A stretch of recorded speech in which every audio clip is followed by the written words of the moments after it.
Cette émission est une production de la télévision régionale des Moulins.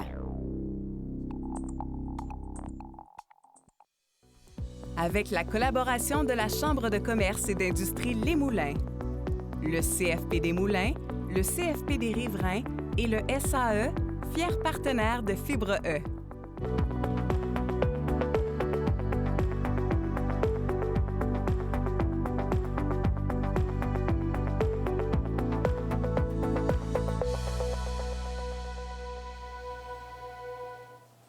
Bienvenue à Fibre E Extra.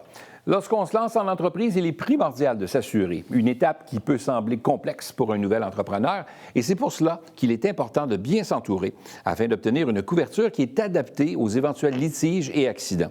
Et pour en parler avec nous, on reçoit aujourd'hui Josée Lamotte, qui est directrice de compte aux solutions spécialisées chez La Turquoise. Josée, bienvenue à Fibre E Extra. Un plaisir, Pierre. Un plaisir sérieux là, de te recevoir aujourd'hui. Dis-moi, La Turquoise.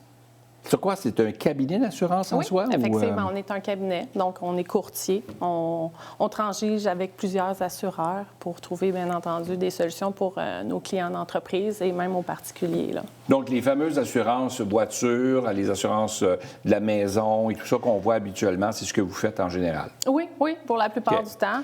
Moi, bien entendu, là, c'est les entreprises, mais oui, on a un secteur au niveau des lignes personnelles qui peut venir répondre à ces besoins-là aussi. OK. Quand on a créé Fibre E, on voulait faire découvrir la fibre entrepreneuriale chez les gens. Fibre E Extra a pour but d'emmener des outils pour mieux outiller nos entrepreneurs en devenir, mais les entrepreneurs aussi qui existent déjà sur le marché. Et on trouvait important de parler d'assurance parce que des fois, on a tendance à vouloir assurer le matériel, assurer vraiment le contenu, nos biens et tout, parce que c'est ce qu'on croit qui est nécessaire. En entreprise, il existe la responsabilité civile. Selon toi, c'est quoi la responsabilité civile? Qu'est-ce qu'on entend par responsabilité civile quand on est un entrepreneur? Oui, en fait, c'est la portion qui est très, très importante au niveau des activités de la compagnie. Elle vient, dans le fond, elle agit en tant que filet de sécurité, si on veut, pour les activités, peu importe ce que ça peut être. Là, ça peut être un commerce pignon sur rue, on peut avoir un entrepreneur, un carreleur. Ça s'applique à tous les nouveaux. Elle, dans le fond, elle va intervenir du moment où ce que l'entreprise peut... Dans le cadre des activités, des fois, on peut recevoir, malheureusement, on ne le souhaite jamais, mais on peut recevoir des avis juridiques qui nous mettent en cause pour avoir causé des dommages à un tiers. Ça peut être des dommages corporels, des dommages aussi matériels qu'on peut être... Fait que j'achète un bien, mais c'est pas vraiment ce qu'on m'avait dit qu'on me livrerait?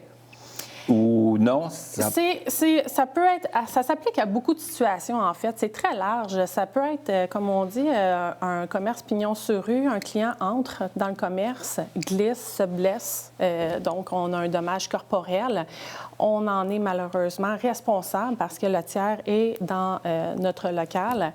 Ça peut être un ouvrier de la construction qui fait des dommages physiques où il travaille dans la demeure de quelqu'un d'autre, dans le local de quelqu'un d'autre. Donc, j'envoie un employé chez quelqu'un faire un mandat, faire un contrat, mais finalement, il a endommagé la demeure en question, donc on est protégé par notre assurance pour les dommages que notre employé a causés. Oui. Je rentre dans une pâtisserie, je mange un beau petit muffin qui me semble délicieux, et finalement, pour me retrouver malade, parce qu'il y avait quelque chose dans le muffin qui n'était pas frais, et finalement, je me retrouve avec un problème, donc j'actionne.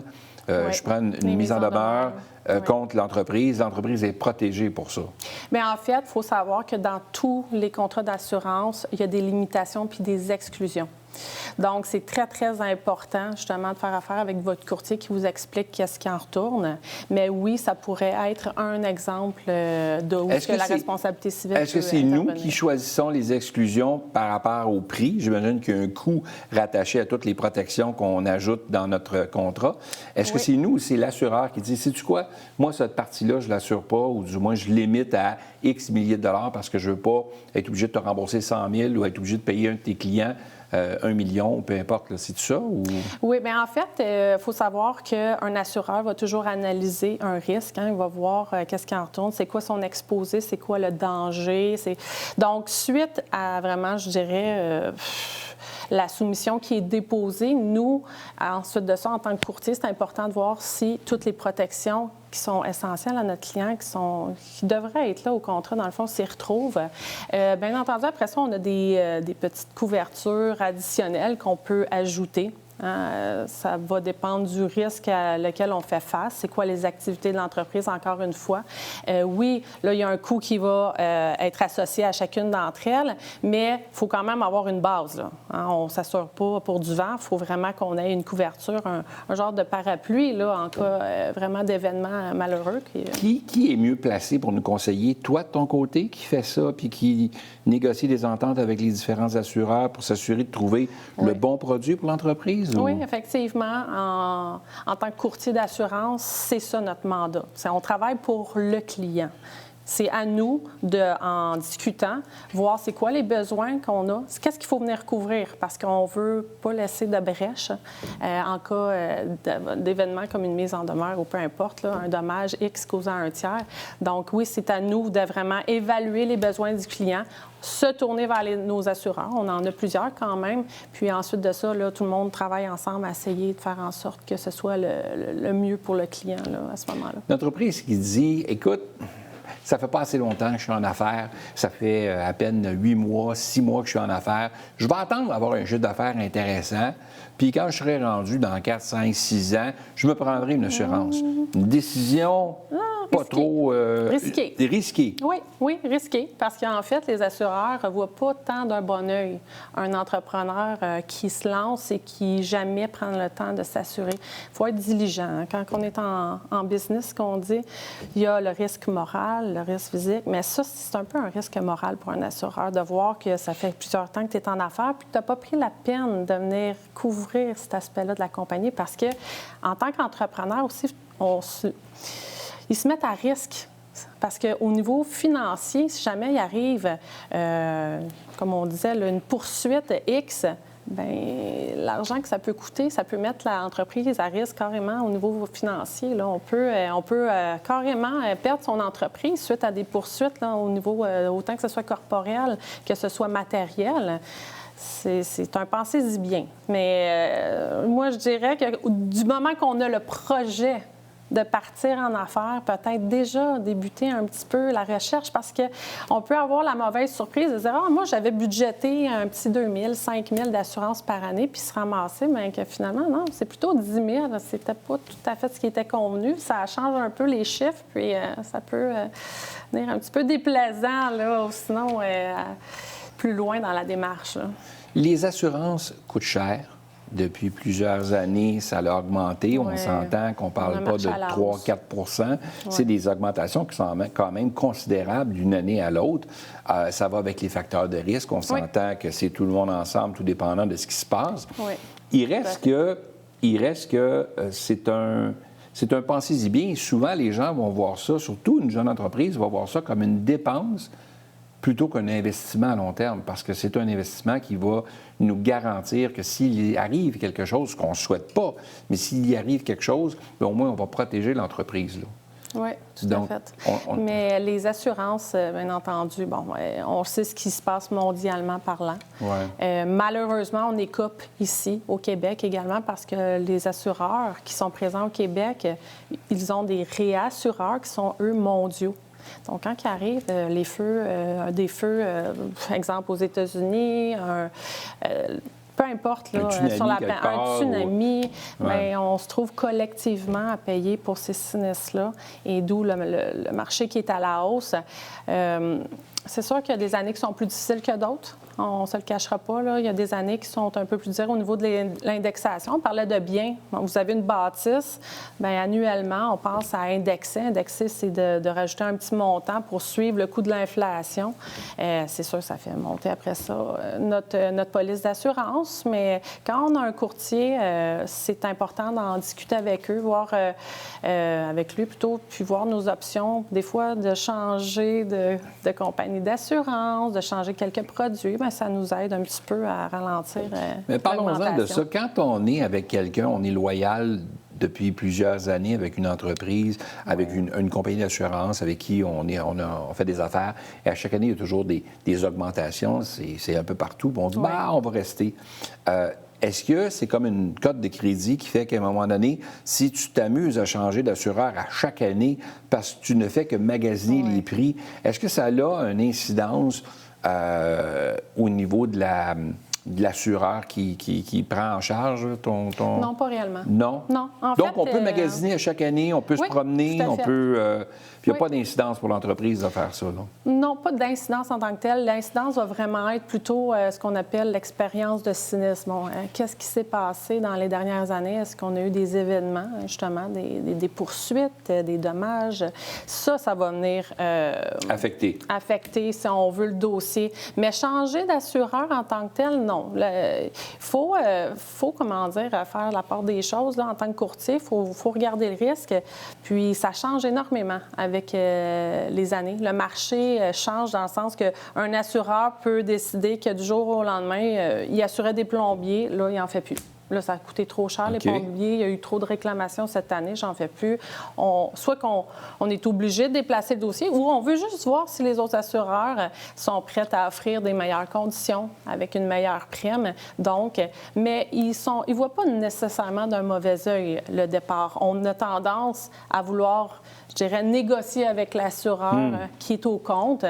D'abord, avant même de dire on quitte et on va vers un autre assureur. Donc, il y a un travail qui se fait annuellement de mise à jour avec le client, puis aussi de discussion avec les assureurs.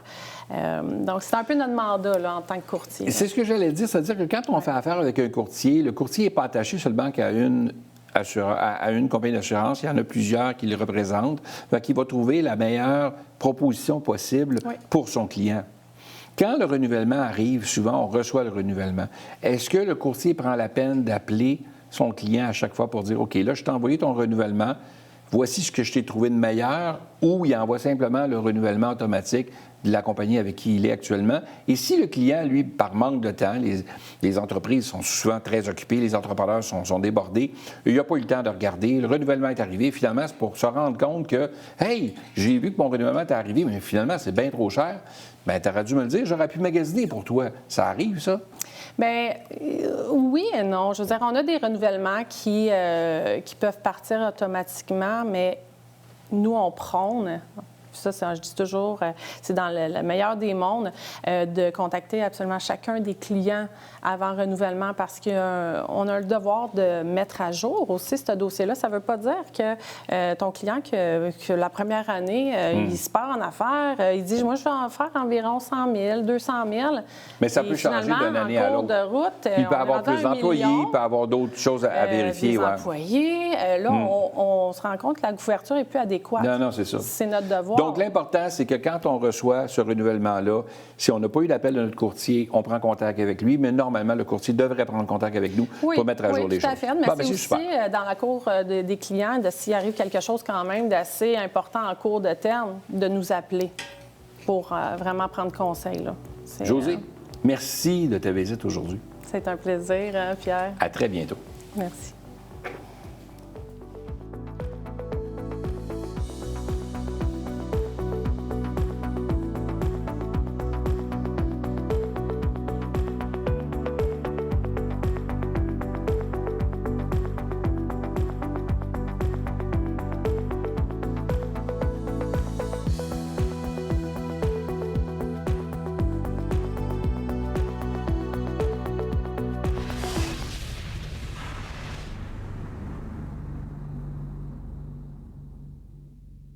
Vous souhaitez former vos équipes ou optimiser vos opérations? Au service aux entreprises des affluents, notre mission est claire. Vous offrir des solutions innovantes et adaptées pour accompagner votre succès.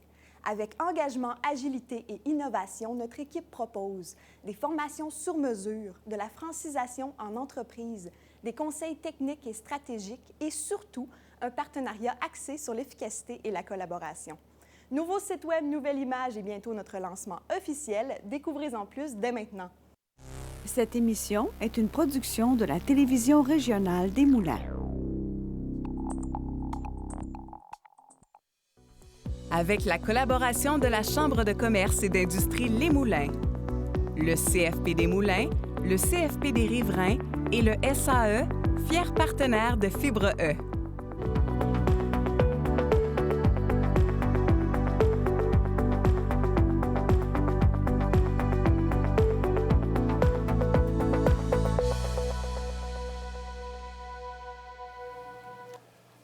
Bienvenue à Fibre E. Passionnée par le design, Stéphanie Pépin a fait le choix de se lancer en entrepreneuriat après la naissance de son enfant. Aujourd'hui, elle partage son expérience d'entrepreneur, des défis qu'elle raconte au quotidien et de ses stratégies de rester créative tout en gérant son entreprise. Stéphanie, bienvenue à Fibre E. Merci. C'est un plaisir de te recevoir. Merci d'avoir accepté. Travailleur autonome, Oui. on peut le dire comme ça, travailler à ton compte, et tu as choisi ce métier-là. Maintenant, quand on se retourne un petit peu en arrière, là, avant de devenir entrepreneur, tu faisais quoi? Est-ce que tu étais dans le design en soi? Oui, en fait, j'ai débuté de ma carrière dans un bureau d'architecte en sortant du cégep. Puis, j'étais chargée de projet pour des projets de design commercial. De design commercial. Puis là, faisons la distinction tout de suite, là, parce que des fois, les gens ne sont pas sûrs. Il y a des décoratrices qui ont ce qu'on appelle des DEP, des diplômes d'études professionnelles qu'on a postsecondaires, et il y a la technique et même l'université pour des gens qui sont designers. Oui, en Donc, fait, ça diminue en rien du tout le rôle du décorateur ou de... Ça n'a rien à voir, mais c'est juste qu'il y a une différence entre les deux. Là. Oui, il y a une différence de formation, en fait. Là, c'est ça, le Tout à DEP fait. dure 1 an, la technique ou le bac 3 ans. La formation est différente là, au niveau des cours puis du cursus scolaire. Puis on voit plus de designers associés souvent à des architectes ou à des compléments de projets, entre autres, de plans et tout ça, là, pour justement harmoniser tout ça. là. C'est ce qu'on voit souvent. Oui, les là. designers, on a la formation vraiment pour aller faire des plans plus techniques, plus complets. La décoratrice a, elle, la formation pour faire plus les choix de matériaux, le look final. On en fait quand même en tant que designer, là, parce que quand on chapeaute le projet de A à Z, ça fait partie de notre métier, mais la formation est différente à ce niveau-là. Alors là, ton enfance, toi, de ton côté, à 6 ans, tu repeinturais ta chambre à tous les mois, quoi, ou comment ça se passait? Qu'est-ce qui fait que tu t'es en allé dans le design? Bien, ça m'a toujours intéressée. Ma mère aussi, elle avait vraiment ce goût-là. Là. Elle pouvait décider un matin qu'elle repeinturait la cuisine. Ah, tu dirais? Ouais, fait que ça OK. m'est venu Ça vient probablement plus de ta un peu mère. de là. OK. Puis avec les années, c'est toujours un domaine qui m'avait intéressée. Au début des années 2000, quand j'ai fini le secondaire, c'était un métier qui était quand même un peu méconnu. Puis avec les années, il y a eu des nouvelles émissions de télévision où là, vraiment, le métier de designer a été mis plus de l'avant. Puis après ça... Vraiment, j'ai décidé d'aller faire la technique en design. T'es allé cégep, une université? Cégep, oui. Cégep, tu as fait ta technique donc, de designer. Par la suite, tu as travaillé pour un bureau d'architecte. Oui. Pourquoi tu n'es pas resté là? Bien, en fait, j'ai eu mon garçon dans ces années-là. OK, comme on le disait en introduction. Oui, c'est ça. Puis, il y avait beaucoup d'heures de travail associées au bureau d'architecte. C'était à Montréal. Bon, il y avait beaucoup de désavantages, là, finalement. Dans la conciliation travail-famille. Dans la conciliation travail-famille, OK. ce qui a fait que j'ai décidé de prendre quelques années à la maison. Puis ensuite, quand mon garçon a commencé l'école, c'est là où j'ai décidé de partir mon entreprise, là, il y a 10 ans. Ça va faire 10 ans en septembre. Déjà? Oui. Des regrets? Non, vraiment pas. Pas du tout. Le chemin parcouru, on le ferait différemment aujourd'hui? Je ne sais pas si on le ferait différemment. Peut-être que je me serais entourée un petit peu plus rapidement au départ, dans le sens que c'est sûr que les premières années où, en tant que travailleur autonome, on essaye d'aller chercher tous les outils possibles là, pour s'aider. Mais non, je pense pas que je referais un parcours vraiment différent. Puis il faut dire aussi que tout ce chemin-là parcouru, c'est de l'expérience acquise que tu n'aurais pas eu si tu n'avais pas traversé ce chemin-là. Des fois, il arrive des petites embûches et tout ça, mais c'est là qu'on apprend. Oui, on apprend des petites embûches, des défis. Avec les années, c'est sûr qu'aujourd'hui, 10 ans plus tard, je ne gère pas mon entreprise de la même manière que les premières années. Là, ça, c'est sûr. L'expérience, au moins, Tout à fait. nous aide. Là. On sauve un peu plus de temps, puis on connaît l'endroit où on doit aller. Bon. Oui. Dis-moi, quand on part comme ça, puis là, tu reviens d'un congé de maternité un peu plus allongé parce que tu voulais être à la maison et tout ça, et là, tu décides de partir de ton entreprise, mais là, tu pars à zéro. Là, tu n'as pas de clients, là. Non. Là, on fait quoi pour bâtir cette clientèle-là? Comment tu t'es pris pour construire tout ça? Bien, au départ, j'ai cherché une coach d'affaires qui m'a aidé à structurer la mission de l'entreprise, ce vers quoi ce que je voulais développer. Puis après, ça a été vraiment d'aller m'inscrire dans du réseautage, dans des événements, dans des chambres de commerce pour développer un réseau, pour développer un entourage, des collaborateurs. C'est sûr que quand on commence les premières années, c'est un défi de se faire un entourage, puis d'avoir des collaborateurs, puis des gens avec qui on travaille. Avec les années, ça se développe. On développe des liens aussi, que ce soit des partenaires d'affaires ou que ce soit des collaborateurs. Mais c'est sûr qu'avec les années, ça se développe.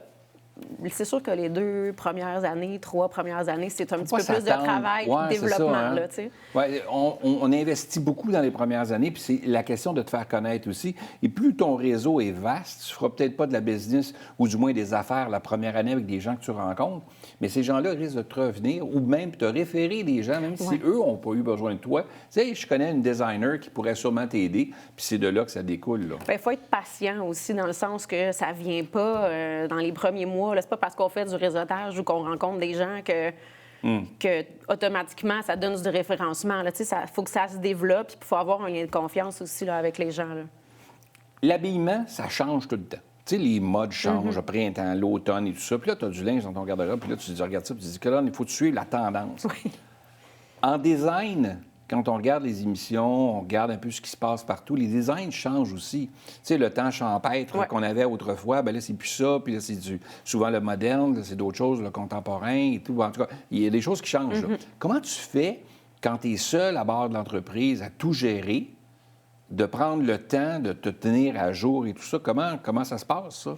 Bien, moi, je fais partie d'une association professionnelle de designers d'intérieur au Québec. Puis, on a de la formation continue avec cette association-là.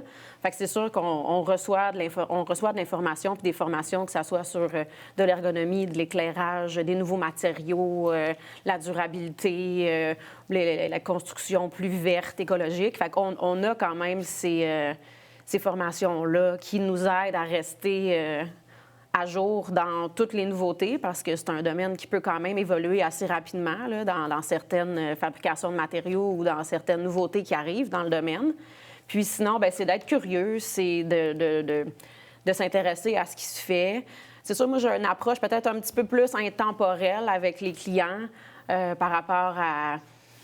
J'essaie de faire un design un peu plus durable, un peu moins dans des fois, l'approche très à la mode ou au goût du jour, qui des fois, tu sais, les clients, quand ils investissent... Un peu plus classique, qui fait que les gens vont pouvoir garder ce décor-là pendant un certain temps? Moins classique, mais c'est ça, des fois un petit peu plus intemporel, donc un peu plus durable dans le temps, dans des choix de matériaux, des choses comme ça. Dans les couleurs aussi. Oui, c'est sûr que si le mandat se veut éclectique ou se veut très aux dernières tendances, on le fait, là, c'est sûr. Mais ça t'arrive-tu des fois que tu rencontres des gens, puis là, tu as le couple, hein? Puis des fois, la dame veut quelque chose, le mari voudrait d'autres choses, finalement, le mari cède. Toujours la même histoire, on cède tout le temps. Mais il reste que, mettons, exemple, dans un couple où les deux conjoints, bien, ils s'entendent sur quelque chose, alors tu vas concocter un design qui va s'apparenter à ce qu'ils souhaitent, puis finalement, c'est pas ça qu'ils veulent, finalement, ils veulent changer encore. Comment tu t'adaptes à ça? Tu sais, des fois, quand tu es obligé, es-tu obligé des fois de refaire le design plusieurs fois avant d'arriver vraiment à ce qu'ils recherchent? Bien, j'ai été chanceuse. En 10 ans, c'est jamais arrivé qu'un client n'aime pas ça du tout. C'est vrai? Donc, tu es vraiment à l'écoute de leurs besoins, que tu es capable vraiment d'arriver avec des plans qui... Bien, c'est sûr qu'à la base, il y a quand même une première rencontre où on fait toute comme designer, on fait toute la prise de besoin des clients. Donc, vraiment, quelles sont les problématiques à régler, qu'est-ce qu'ils veulent améliorer, vers quoi ils veulent se diriger. C'est sûr que cette rencontre-là est primordiale puis vraiment importante. C'est sûr qu'après, il peut y avoir du travail qui se fait à partir des premières propositions où, exemple, on fait l'aménagement d'une cuisine ou l'aménagement d'une maison complète. Les clients, des fois, ça arrive que je fais 2 propositions. Des fois, on va mélanger les 2. Mais pour l'instant, c'est ça. Je vais toucher du bois. Okay. C'est jamais arrivé. Ce qui fait que là, toi, tu es seul à bord. Ouais. Ton entreprise, tu es seul à bord. C'est ce que tu souhaitais. Ton garçon vieillit, bien évidemment. Donc, ça te permet, toi, de ton côté, d'avoir un peu plus de temps, t'occuper de ton entreprise et tout ça, et continuer à la faire croître. Il reste que tu as beaucoup de choses à voir. Ta passion première, le design. Oui. Donc, parle-moi de C'est sûr. comptabilité, parle-moi de remise de TPS, Ouais, TVQ au ça, c'est gouvernement. sûr que- Comment ça va? Qu'est-ce que tu fais? Tu donnes ça à sous-contrat ou tu le fais toi-même? Bien, je me suis entourée de gens qui aiment ces choses-là, ce que moi, Ouais. j'aime pas. Ouais. C'est sûr que quand on est entrepreneur solo, travailleur autonome, on a plusieurs chapeaux. Fait que c'est sûr qu'il faut, Ben ouais. faut les enlever une fois de temps en temps puis se concentrer sur certains trucs. C'est sûr que c'est pas moi qui fais ma comptabilité. Tu n'es pas un adepte de ça. Non, Donc, pas du les tout, gens qui mais, nous écoutent tu sais, à la c'est ça, maison, la c'est pas parce qu'on est gestion, seul à bord d'une entreprise qu'on est obligé de tout faire les chapeaux. On peut confier des mandats à des gens pour s'occuper de cette partie-là, qui est peut-être moins Oui, puis une chance qu'on peut passionnant les pour donner nous, aux là. autres, là, ces Oui, parties-là. c'est ça, hein? Ben oui, Oui. qui te permettent d'aller chercher plus de revenus, justement, Ouais. pour payer ces Bien, gens-là. on se concentre t'aider. aussi sur ce qu'on sait qu'on est meilleur, sur ce on sait qui est notre force. Ouais. Ma force, ce n'est pas les chiffres, ce n'est pas ce côté de comptabilité-là. J'en ai d'autres. Mais c'est ça, le design, tu sais, la gestion de l'entreprise, on Ouais. a les communications, tu sais, on a beaucoup de choses Ben oui. à faire, là. Donc, une maman qui nous écoute à la maison, un papa qui a pris un congé parental, ou peu importe, là, puis qui décide de se lancer, mais ils n'osent pas se lancer. Là. Tu travaillais dans un bureau d'architecte, donc tu avais un revenu qui était récurrent, qui venait à toutes les semaines ou à toutes les 2 semaines. Tu avais une paye, tu avais une sécurité, une certaine forme de sécurité d'emploi. Et là, tu quittes tout ça, tu prends un congé parental et là, tu te retrouves à bord de ta propre entreprise, tu fais le saut.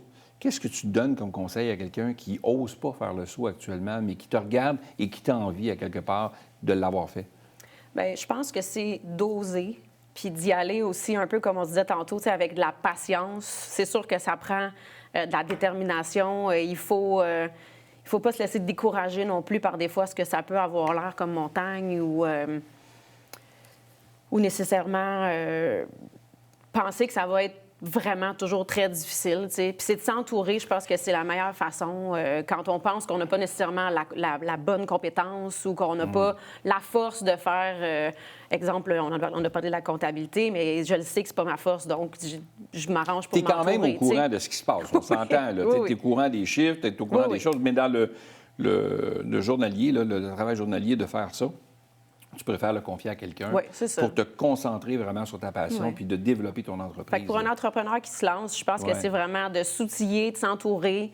Puis, c'est sûr qu'immanquablement, c'est ça. Il faut se trouver des collaborateurs, il faut se trouver des gens qui vont nous aider, soit par le biais, c'est ça, des chambres de commerce, du réseautage, les gens qui peuvent nous donner un coup de main. Parce que c'est pas toujours nécessairement... Même certaines designers, moi, j'ai des collaborations avec certaines d'autres designers. C'est OK. pas toujours de la Donc, vous vous parlez parlez là. aussi, là, Oui, de- oui, moi, j'ai Ah ouais. une approche très collaborative là, de mon travail. Fait qu'il y a ça aussi, là. Faut être ouvert, là. Oui, ça fait la différence. là. Ouais. Qu'est-ce qu'on souhaite à Stéphanie Pépin Design pour la suite? Bien, une continuité pour l'instant. Comme je disais, c'est ça, je fête mon 10e anniversaire cette année. Un autre 10 ans, on se rend jusqu'à 20. Moi, je pense qu'une belle continuité dans ce qui se passe dans les dernières années, là, ça serait vraiment Ça serait super. un beau souhait. Bien, écoute, on te le souhaite. On sent la passion qui t'habite. Et j'ai vu quelques réalisations que tu as faites. On l'a vu tantôt. Alors, donc, bravo. Merci. Et merci d'être venu à Févreux. Bien, merci de m'avoir C'était reçu. un plaisir de te recevoir. Merci. À très bientôt.